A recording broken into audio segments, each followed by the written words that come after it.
അഭിഭാഷകനായ advocate Rebin Vincent ഗ്രാലൻ കൂടെ നമ്മോടൊപ്പം ചേരുന്നുണ്ട്. ശ്രീ റെബിൻ, ഈ കേസിൽ നിയമത്തിന്റെ കണ്ണിൽ നോക്കുമ്പോൾ ഈ MLA എന്നോ സാധാരണക്കാരനെന്നോ ഉണ്ടോ? ഈ കുറ്റം ചെയ്യുന്നവരെല്ലാം പ്രതികൾ തന്നെയല്ലേ നിയമത്തിന്റെ കണ്ണിൽ നോക്കുമ്പോൾ?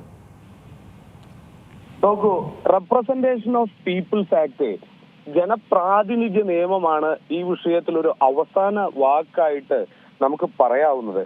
പക്ഷെ അതിലൊരു കുഴപ്പം എന്ന് പറയുന്നത്, അല്ലെങ്കിൽ അതിന്റെ ഒരു ലൂപ്പ് ഹോൾ എന്ന് പറയുന്നത്, ഒരു പ്രതി ആ കുറ്റം ആരോപണം വിധേയനാക്കപ്പെട്ടതിന് ശേഷം വിചാരണ പൂർത്തിയാക്കി ആ കുറ്റം തെളിയുന്നതോടുകൂടി മാത്രം, ശിക്ഷ വിധിക്കുന്നതോടുകൂടി മാത്രം, കൺവിക്ഷൻ സംഭവിക്കുന്നതോടുകൂടി മാത്രമാണ് ബന്ധപ്പെട്ട ലെജിസ്ലേറ്റീവ് അസംബ്ലി നിയമസഭകളിൽ അല്ലെങ്കിൽ പാർലമെന്റിൽ ആ വ്യക്തിക്കെതിരെ ഒരു അയോഗ്യതയുമായിട്ട് മുന്നോട്ട് പോകാൻ ഒരു നിയമ സംവിധാനത്തിന് സാധ്യമാകുന്നുള്ളൂ. നാം കുറച്ചു കാലം മുൻപ് കണ്ടതാണ്, ലക്ഷദ്വീപിൽ നിന്നുള്ള MP ഒരു 10 വർഷത്തെ സെഷൻസ് കേസിൽ, വധശ്രമത്തിന്റെ കേസിൽ ശിക്ഷിക്കപ്പെടുന്നതും അതുമായി ബന്ധപ്പെട്ട് അയോഗ്യത കൽപ്പിക്കപ്പെടുന്നതും. മറ്റൊരു ഉദാഹരണം, പ്രതിപക്ഷ നേതാവ് രാഹുൽ ഗാന്ധി സൂറത്തിൽ നിന്നുള്ള ഡീഫാമേഷൻ കേസിൽ ഒരു ജനപ്രാതിനിധ്യ നിയമത്തിന് ഹിറ്റ് ചെയ്യുന്ന രീതിയിൽ അദ്ദേഹത്തിന് ശിക്ഷ ലഭിക്കുകയും അത് മേൽ കോടതികളായ ജില്ലാ കോടതിയും ഹൈക്കോടതിയും സസ്പെൻഡ് ചെയ്യാൻ സാധിക്കാതെ ദിവസങ്ങൾ വൈകുന്ന ഒരു സമയത്ത് അദ്ദേഹത്തിന്റെ പാർലമെന്റ് MP സ്ഥാനം അയോഗ്യതയിലേക്ക് പോകുന്നതും ഒക്കെ നാം കണ്ടു. ഈ കേസുകളൊക്കെ വിചാരണ കഴിഞ്ഞ് ശിക്ഷിക്കപ്പെട്ട കേസുകളാണ്. ഇവിടെ 3 പരാതികളും അതുമായി ബന്ധപ്പെട്ട FIRകളും അതിനോട് ഉപോത്ഫലകമായിട്ട് ഒരു വ്യക്തിയുടെ പ്രാഥമിക റൈറ്റ് ആയിട്ടുള്ള ബെയിലുമാണ് ഉണ്ടായിരിക്കുന്നത്. ഇതൊന്നും തന്നെ രാഹുൽ മാങ്കൂട്ടം എന്ന വ്യക്തി കുറ്റക്കാരനാണ് എന്നതിനെ അവസാന വാക്കാകുന്നില്ല ഇന്ത്യൻ ക്രിമിനൽ ജസ്റ്റിസ് സിസ്റ്റത്തിൽ. ഇനിയുള്ളത് ഒരു പബ്ലിക് മൊറാലിറ്റി.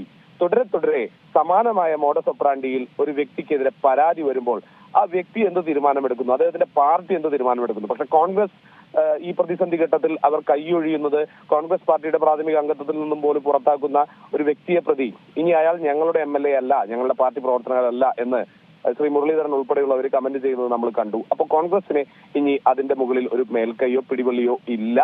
അത് പബ്ലിക് മൊറാലിറ്റിയിൽ അടിസ്ഥാനപ്പെടുത്തി ഒരു അഗ്നിശുദ്ധി വരുത്തി വരുന്നത് വരെ മാറി നിൽക്കണമോ എന്ന വിഷയത്തിൽ ഈ രാഹുൽ മാങ്കൂട്ടം എന്ന വ്യക്തിയുടെ വ്യക്തിപരമായ ഒരു ശരി മാത്രമായി മാറുകയാണ്. ഒരു സമാന കേസുകളിലെ, പ്രത്യേകിച്ച് കേരളത്തിന്റെ കണക്ഷനിലുള്ള കേസുകളിൽ നമുക്ക് നോക്കുകയാണെങ്കിൽ, ഇന്ന് അതിജീവിത മാധ്യമത്തിൽ കൂടി ഉൾപ്പെടുത്തി 1 മണിക്കൂറോളം ഇന്റർവ്യൂ കൊടുത്ത ഒരു മാറ്ററാണ് നമ്മുടെ വർഷങ്ങൾക്ക് മുമ്പത്തെ ബിഷപ്പ് ഫ്രാങ്കോ മുളയ്ക്കലിന്റെ 13 തവണ പീഡിപ്പിച്ചു എന്ന കന്യാസ്ത്രീയുടെ പരാതി. അതിൽ അതിജീവിത ഇപ്പൊ പബ്ലിക്കിനെ ഫേസ് ചെയ്യുന്ന ഒരു ഘട്ടം നമ്മൾ കണ്ടു. പക്ഷെ ആ വിഷയത്തിൽ പോലും നിങ്ങൾ ഓർത്തു നോക്കൂ, ഈ ബിഷപ്പ് എന്ന സ്ഥാനത്തിൽ നിന്ന് മാറി നിന്നുകൊണ്ട് വ്യക്തിപരമായി അത് രാജിവെച്ചുകൊണ്ട് അഗ്നിശുദ്ധിയോടെ ആ വിചാരണ നേരിടാനായിരുന്നില്ല പ്രതിയാക്കപ്പെട്ട ആരോപണ വിധേയനായ ബിഷപ്പ് ഫ്രാങ്കോ മുളയ്ക്കൽ എന്ന ജലന്ധർ ബിഷപ്പ് ശ്രമിച്ചത്. അപ്പോൾ അധികാര സ്ഥാനത്ത് നിന്ന് ഇരുന്നു കൊണ്ട് അധികാരത്തിന്റെ ആ ഒരു ഗണങ്ങളെ ഒരു വ്യക്തിപരമായിട്ട് ദുരുപയോഗപ്പെടുത്തി വരുന്ന ആരോപണം നേരിടുന്ന കേസുകളിലെല്ലാം നമ്മൾ കണ്ടുവരുന്നത്, അത് MLA ആയിക്കോട്ടെ, നടനായിക്കോട്ടെ, MP ആയിക്കോട്ടെ, അല്ലെങ്കിൽ ബിഷപ്പ് ആയിക്കോട്ടെ, തന്ത്രി ആയിക്കോട്ടെ, ഇവർ ഈ അധികാര സ്ഥാനത്തിൽ നിന്ന് മാറി നിൽക്കാനുള്ള പബ്ലിക് മൊറാലിറ്റി പണ്ടെല്ലാം നമ്മൾ കേട്ടിട്ടുണ്ട്. റെയിൽവേ അപകടം ഉണ്ടാകുമ്പോൾ റെയിൽവേ മന്ത്രിസ്ഥാനം രാജിവെക്കാൻ സന്നദ്ധ പ്രകടിപ്പിക്കുന്ന മന്ത്രിമാരെ കുറിച്ചൊക്കെ. അതുപോലുള്ള ഒരു പബ്ലിക് മൊറാലിറ്റി 2025 പല വ്യക്തികളും അത് മൂല്യശോഷണം വന്ന് കൈയാളുന്നില്ല എന്നതുകൊണ്ട് തന്നെ മറ്റ് സിസ്റ്റംസ് ഒന്നും എടുത്തു പുറത്താക്കാൻ കഴിയാതെ ഒരു വ്യക്തി എന്ന രീതിയിലുള്ള അയാളുടെ നിലപാട് മാത്രമായിരിക്കും MLA സ്ഥാനം രാജിവെക്കുന്നതിലേക്ക് കലാശിക്കുക. അത് ആ വ്യക്തി തീരുമാനിച്ചാൽ മാത്രമേ സാധിക്കുള്ളൂ. അല്ലെങ്കിൽ സമീപകാലത്ത് വരുന്ന ജനറൽ ഇലക്ഷനിൽ ജനങ്ങൾ അയാൾ വീണ്ടും മത്സരിക്കുകയാണെങ്കിൽ ഈ പബ്ലിക് മൊറാലിറ്റി അടിസ്ഥാനപ്പെടുത്തിക്കൊണ്ട് അയാളെ പരാജയപ്പെടുത്തണോ വിജയിക്കണോ എന്നത് ജനങ്ങൾക്ക് ശ്രമിക്കാവുന്ന കാര്യമാണ്. അതിൽ പരാജയപ്പെട്ടാലും ജയിച്ചാലും തന്നെ ക്രിമിനൽ കേസിന്റെ പ്രോസിക്യൂഷനുമായി ബന്ധപ്പെട്ട് അതിന് യാതൊരു ബന്ധവുമില്ല. അതായത് ഇപ്പോൾ ഇന്ന് സ്പീക്കർ എൻ ഷംസീർ പറഞ്ഞതാണെങ്കിൽ പോലും നിയമവിദഗ്ധരുമായി ചർച്ച നടത്തി തീരുമാനമെടുക്കുമെന്നാണ്. അതായത് അപ്പോൾ ഈ താങ്കൾ പറഞ്ഞു വരുന്നത് പ്രകാരം ഈ രാഹുൽ മാങ്കൂട്ടത്തിൽ വിചാരിക്കാതെ പുറത്താക്കാൻ സാധിക്കില്ല എന്ന് തന്നെയാണ്.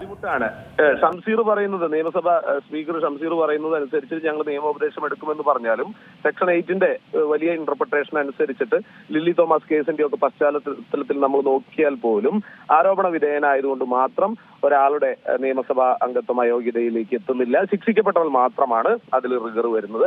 അപ്പൊ തികച്ചും വ്യക്തിപരമായ ഒരാളുടെ തീരുമാനം മാത്രമാണ് നിയമസഭയുടെ കാലാവധിക്ക് മാസങ്ങൾ മാത്രം ശേഷിക്കവേ ഇനി ബാക്കിയാകുന്നത്. അപ്പോൾ ആ രീതിക്കാണ് കാര്യങ്ങൾ പോകുന്നത് എന്നുണ്ടെങ്കിൽ ഈ നിയമസഭാ സ്പീക്കർ ഈ MLA സ്ഥാനം രാജിവെക്കേണ്ടതില്ല എന്നാണ് പറയുന്നത്. അതായത് ഈ തെളിവുകൾ ഇപ്പോൾ നമുക്കറിയാം, ഈ കേസുമായി ബന്ധപ്പെട്ട് ആ യുവതിയുടെ കയ്യിൽ കൂടുതൽ തെളിവുകളാണുള്ളത്. ഇതൊക്കെ തെളിയിക്കപ്പെടുന്ന ഒരു സാഹചര്യമാണെങ്കിൽ അതിലെന്ത് തന്നെയാണെങ്കിലും അത് വിചാരണയുമായി ബന്ധപ്പെട്ട വിഷയമാണ്. ആരോപണത്തിന്റെ അവസ്ഥയിൽ മാത്രമേ ഈ വിഷയം നിൽക്കുന്നുള്ളൂ. ട്രയൽ കഴിഞ്ഞ് ആ വ്യക്തി ശിക്ഷിക്കപ്പെടാത്തതുവരെ നമ്മുടെ ലോ ടേക്കിൻസ് ടു മോഷൻ ആ വ്യക്തിക്കെതിരെ നിയമസഭയെതിരെ അയോഗ്യത കൊണ്ടുവരാൻ പ്രയാസമുണ്ട്. വിചാരണ നടക്കണം. ഭ്രൂണം സൂക്ഷിച്ചു എന്ന് പറഞ്ഞാലും അത് പരിശോധനയ്ക്ക് കൊടുത്തു എന്ന് പറഞ്ഞാൽ പോലും പരിമിതികളുണ്ട്.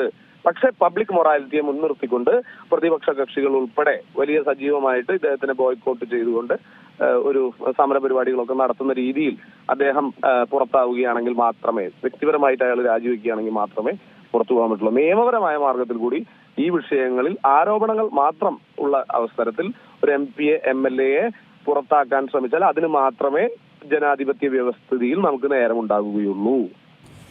ശരി, വളരെയധികം നന്ദി ശ്രീ റബിൻ വിൻസെന്റ് ഗ്രാലൻ ഈ ഒരു ഘട്ടത്തിൽ പ്രതികരിച്ചതിന്. ഏറ്റവും പുതിയ വാർത്തകളും വിശേഷങ്ങളും വിരൽ തുമ്പിലറിയാൻ സീ മലയാളം ന്യൂസ് എല്ലാ ഡിജിറ്റൽ പ്ലാറ്റ്ഫോമുകളിലും ലഭ്യം.